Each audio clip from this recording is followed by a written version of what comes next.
বিসমিল্লাহির রহমানির রহিম। আজকের এই অনুষ্ঠানের সম্মানিত প্রধান অতিথি, সম্মানিত সভাপতি, সম্মানিত বিশেষ অতিথিবৃন্দ, মঞ্চে উপস্থিত রয়েছেন যুবদল, ছাত্রদল, স্বেচ্ছাসেবক দল, কৃষক দল সহ বিএনপির সকল অঙ্গ সহযোগী সংগঠনের নেতৃবৃন্দ, আসসালামু আলাইকুম।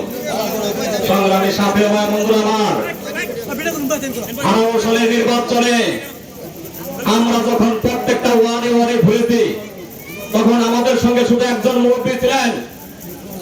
তিনি হচ্ছেন আমাদের একেএম শহীদ ভাই। ওনাকে নিয়ে যখন আমি সবগ্রাম থেকে মহলগাঁওতে ঢুকি, তখন আমাদের এক শুভাকাঙ্ক্ষী, আমাদের যুবদলের এক নেতা ছিলেন।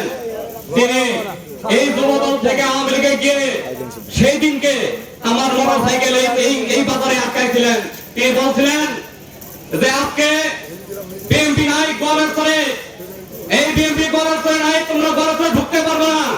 সেই দিন আওয়ামী লীগের কতিপয় লোকই বলেছিল, ভাই তাদেরকে করতে দেন, আমাদের কাজ আমরা করব। সেই দিন এই বিএনপি আমাদের গাড়ি আটকানোর চেষ্টা করেছিল। তাই আমি বলতে চাই, আজকে সেই বিএনপিকে আমাদের কতিপয় বিএনপি আজকে আমাদের মিছিলে নিয়ে আসতেছে। আমি উদাত্ত আহ্বান করবো, সিনিয়র নেতৃবৃন্দ যারা আছেন, আমাদের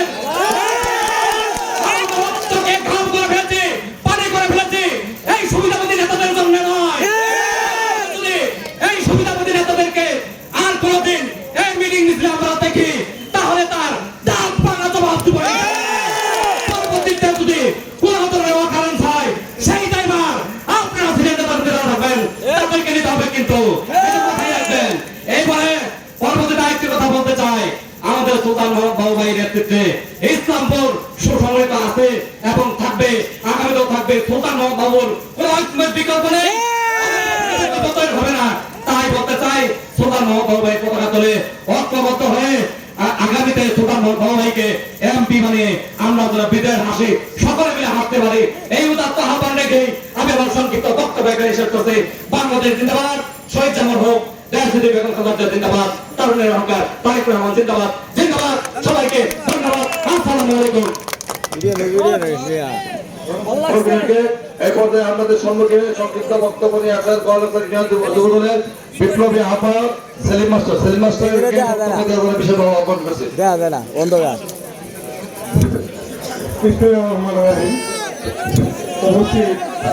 সম্মানিত প্রধান অতিথি, আমাদের